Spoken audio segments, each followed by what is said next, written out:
Começa agora mais uma edição do Papo com Ela. Eu sou Michele Figueiredo e na próxima hora a gente fica junto para discutir aqui no programa por que nós repetimos padrões nos nossos relacionamentos, independente de quem seja a pessoa que esteja ao nosso lado. Qual é a justificativa para isso? A gente discute mais profundamente na edição de hoje. Fica aqui comigo para entender um pouquinho mais disso. E falamos também sobre os direitos das pessoas com deficiência intelectual. Afinal de contas, elas conseguem decidir pela própria vida, elas precisam de uma tutela total ou elas só precisam de um amparo para tomar as melhores decisões? É sobre isso, para entender o arcabouço jurídico que a gente tem aqui no Brasil, que eu converso com o advogado Cleiton. E a gente nas reportagens também traz aí a diferença desse novo vírus da gripe que está circulando, H3N2, que tem agravado e levado as pessoas para as unidades de saúde. E também a gente fala sobre a inclusão da inteligência artificial na grade curricular da Rede Estadual de Educação aqui em Mato Grosso. Então você já sabe, pega o teu café e vem comigo conferir tudo isso que a gente preparou com muito carinho para você. Você já percebeu que mesmo mudando de parceiro ou de parceira, a história parece sempre a mesma?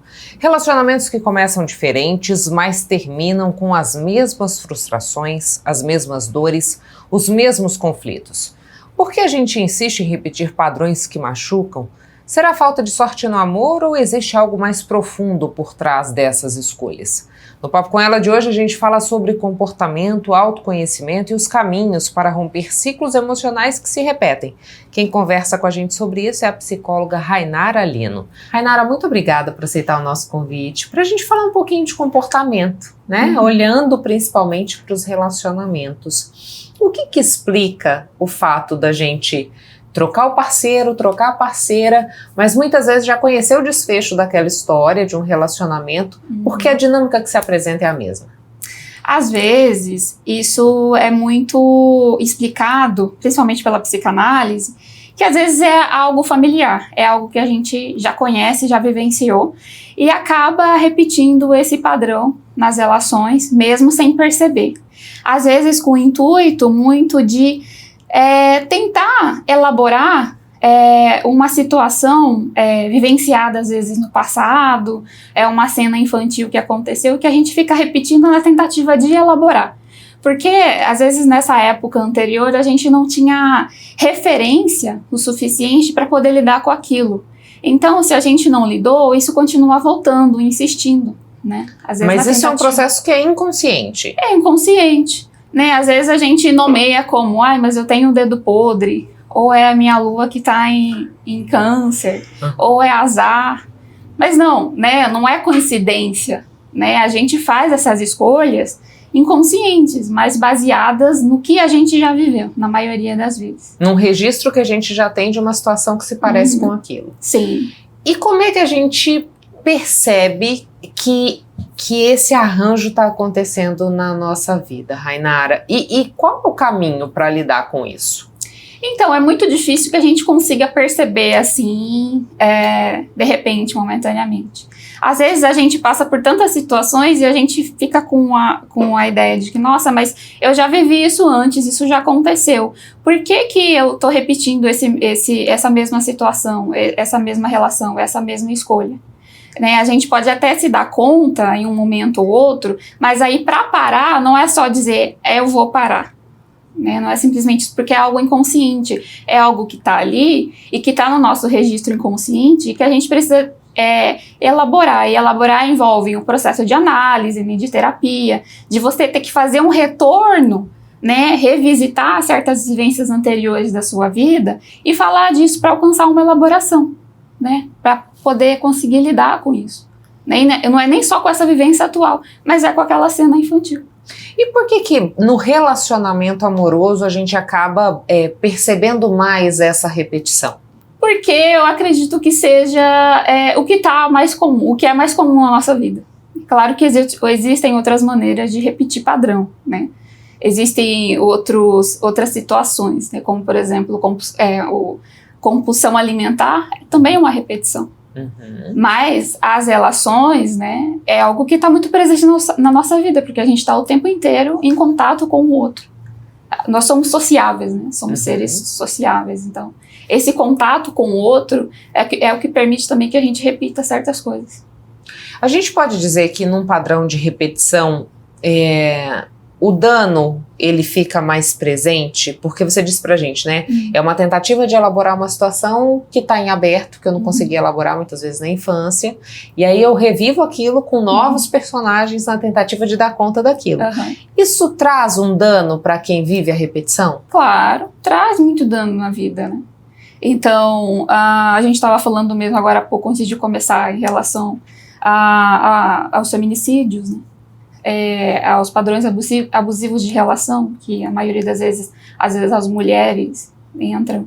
Então, de você viver numa relação abusiva com alguém, dessa pessoa ser violenta com você, né? Então, existem sim muitos traumas, né, disso, muito prejuízo, né, na vida do sujeito. E até ele conseguir perceber, né, que essa relação é uma relação, às vezes, que já aconteceu, né, só que está acontecendo agora, né, tá se reatualizando, né, com um outro personagem, com outra pessoa.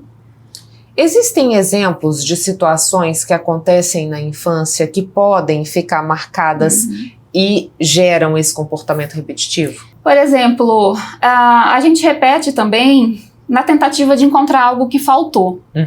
Por exemplo, a minha infância, por exemplo, faltou atenção, faltou amparo, faltou reconhecimento, segurança. Então, às vezes eu entro numa relação na tentativa de encontrar isso. Mas aí eu encontro uma pessoa que é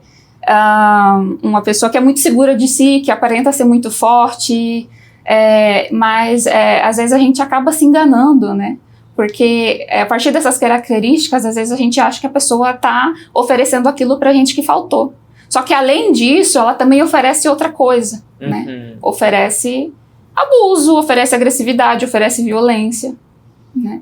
E aí a gente fica na ilusão de que, apesar de ter isso, eu tenho também aquilo que me faltou. Ou também, às vezes em relação a um abandono na infância, né? Eu repito sempre a mesma posição de ser abandonado, como o chamado ghosting, né? Que todo mundo fala hoje em dia, que é você sempre se envolver com alguém que é ausente, né? Que se ausenta em algum momento, que avança até um certo ponto da relação, mas aí some. Do nada. Do nada, né? Então é uma coisa que vem da infância. E me diz uma coisa, Rainara, porque assim, isso é uma dúvida minha e eu vou ver contigo se procede. É possível que uma pessoa que adota um padrão repetitivo, em determinado momento, aquela que era uma repetição deixa de acontecer e ela passa a viver um outro processo repetitivo? Faz sentido o que eu disse? Por exemplo, é uma mulher que se envolva com homens que a princípio parecem muito bem resolvidos financeiramente e do nada eles começam a depender financeiramente dessa mulher. Aí, num outro momento, essa situação é superada e um outro padrão de repetição se apresenta. Ou alguém que é excessivamente inseguro, ou alguém que cobra uma atenção que é excessiva. Um exemplo, né? Pode acontecer, sim, aí seria um deslocamento, né? Porque aí eu não teria resolvido completamente essa primeira situação e aí eu desloco para um outro lugar, né? É um sintoma. Então, se você acaba não resolvendo essa primeira situação, não acaba elaborando como deveria, né? Isso acaba se deslocando para uma outra coisa. Não significa que aquele primeiro padrão foi resolvido. Não, significa que deslocou. Foi para um outro lugar. Entendi. E é mais recorrente quando a gente fala dessa repetição em relacionamentos, porque aquela célebre frase que você disse, né? Nossa, eu tenho dedo podre. A gente vê muitas mulheres falando isso. Mas esse padrão de repetição, ele é mais comum para mulheres ou para homens, ou não tem essa distinção? Como é que a gente analisa isso? Não tem essa distinção porque, assim, somos todos seres humanos, né? E todos, querendo ou não, passamos por experiências, né? Temos um contexto de vida, tivemos nossas experiências de vida, e muito do que a gente repete tem a ver com as experiências que a gente já teve na vida. Então não tem assim, por exemplo, a mulher repete mais e o homem menos, ou o homem repete mais e a mulher menos. Não Não tem essa distinção de sexo, né? Uhum. Repete igual. É da história de vida de cada um. E como é que a gente minimiza isso falando na condição de pai e mãe para a criança que a gente está cuidando, criando, educando? Olha, tem muita preocupação com isso, né? Com os pais. Eu, inclusive, recebo pais e tudo tem essa preocupação de às vezes não passar para o filho certas coisas que viveu no passado, né? Porque tem pais que dizem, mas eu quero que o meu filho tenha aquilo que eu não tive, né? É bom, eu acho muito bom que a pessoa ela procure, por exemplo, um processo de psicoterapia para rever essas questões, né, que tem com o passado, para não repetir no futuro com o filho. Uhum. Né? É muito importante que isso aconteça. Né? Bom, é a minha recomendação. E se a gente está falando que o padrão repetitivo ele acontece em razão de situações da infância que foram mal elaboradas, é recomendável também que essa criança passe pelo processo de acompanhamento psicológico? Olha, é interessante, mas assim, eu não acho que seja obrigatório, né? Eu acho que é uma coisa... Assim, a gente está suscetível na vida, né? A vida é algo que acontece, a gente não tem um controle sobre as coisas, né? A gente não tem garantia de nada. Então, assim... às vezes o pai ou uma mãe pode, aliás, vai trabalhar com o que é possível para ele, vai oferecer aquilo que é possível, né? Levando em consideração as experiências que já teve. E aí, a criança ela vai ver em um certo futuro, né, se isso vai se refletir nela de maneira positiva ou negativa, mas não existe uma garantia. Né? Eu estava recentemente assistindo uma entrevista que uma mãe perguntava, né, para uma educadora parental, mas como é que eu faço para não traumatizar o meu filho? E ela dizia assim, você conhece alguma pessoa que não tenha nenhum trauma? Então, assim, desencana disso, que alguma coisa vai acontecer. Claro, ofereça o seu melhor para que isso seja minimizado. Sim. Mas não dá para você garantir que não haverá traumas, né? Claro, porque a gente está na vida, né? E tá na vida é se angustiar, é ter experiências boas e experiências ruins também, ter que lidar com elas. Não é privar o seu filho, colocar ele numa bolha que ele vai se ver livre dessas experiências que também são ruins. A questão é como ele vai aprender isso, né? O que ele vai fazer com isso no futuro. Bom, se isso afetar ele de alguma maneira, ele pode tratar disso em algum momento da vida, né? E me diz uma coisa, quando a gente fala dessas situações de infância, elas, na maioria dos casos, estão nessa relação pai-filho, mãe-filho, ou elas também passam pela vivência da criança com outras figuras que são representativas para ela na infância também? Com outras figuras também que são representativas, né? Que fazem parte da vida desse sujeitinho, né, dessa criança. Então, sendo mãe ou pai, professor, avô, avó, tio, tia, né, porque a gente se relaciona com o outro, né, então a gente afeta e também é afetado, né. E sendo criança, né, a gente está em processo de desenvolvimento, então funciona como se fosse um espelho, né. Então a gente precisa de um outro para poder se identificar, né? Para poder dar entrada na vida, para poder ser alguém, a gente precisa primeiro que um outro ele vá lá e torne a gente alguém, diga que a gente é alguma coisa, né? A gente se aliena ali, digamos que, como a gente fala na psicanálise, é o desejo do outro, né? Então, assim, aquilo que é do outro passa a ser nosso também. Né? E em algum momento da vida a gente se desaliena disso, né? A gente se desaliena dessa imagem que foi imposta para nós ali nesses períodos iniciais da vida. E aí a gente passa a viver por conta própria, né? A escolher por conta própria, né? Mas sempre com um pouquinho daquilo que veio do outro ainda, com um pouquinho dessa referência. Por que a gente fala que a infância é o chão que guarda muitas das situações que a gente externa na vida adulta como problemas, né? Por que essa fase ela é tão sensível e ela traz impacto ainda na vida adulta, mesmo que a gente tenha essa fase de rompimento e a gente se coloque como indivíduo? Porque é uma fase inicial, né? A fase inicial da vida, é ali que a gente tem o início de tudo. É ali que a gente tem os primeiros contatos, né? Com a vida, com as pessoas. Né? Então tem uma frase de um psicanalista que eu acho muito legal, que a vida adulta ela é pilotada por restos e rastros de infância, que é a do Caligares. E assim, é isso, né? A vida, a infância, ela permanece, né?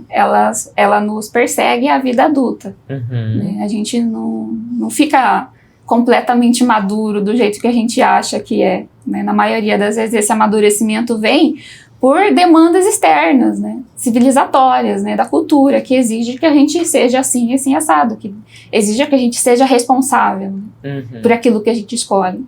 Mas aí a gente ainda tem rastros dessa infância na vida adulta, né? Às vezes, né, nas birras que a gente faz, porque a gente também faz birra, só que faz de uma maneira diferente da criança.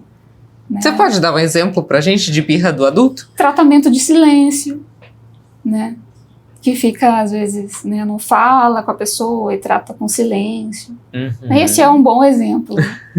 A criança, quando quer alguma coisa, às vezes vai se jogar no chão do supermercado e vai espernear, vai chorar. A gente não pode fazer isso, né? Porque não é socialmente aceito. Mas faz uma cara feia. Faz uma cara feia, faz tratamento de silêncio, né? Então... Tem uma manipulação para tentar convencer o outro daquilo que eu desejo, né? Tem uma chantagem emocional. E me diz uma coisa, é nesse contexto que se fala da necessidade de olhar para a criança interior? Sim, é nesse contexto. E aí, como é que eu acesso essa criança interior? Como é que eu entendo isso? É no processo de análise também? Também, um processo de análise. Né, de que você... na verdade, você entra em contato com muitas coisas no processo de análise, né? Mas principalmente com coisas que já aconteceram, né? Principalmente coisas da infância, porque é o período mais importante da nossa vida, né? É o período que a gente está se constituindo, está se tornando alguém. E às vezes, se a gente olha na condição de adulto para aquilo que muitas vezes aparece, parece tão pequenininho, né?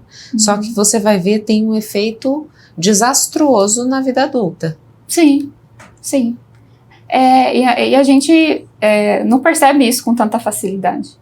Tá joia, Rainara. Deixa espaço aberto à disposição, caso você queira trazer mais alguma informação a respeito dessa temática. E agradeço a sua disposição de estar aqui com a gente. Agradeço você também. Muito obrigada pela oportunidade e foi um prazer estar aqui. Obrigada. A gente faz um breve intervalo comercial e volta já. Não saia daí.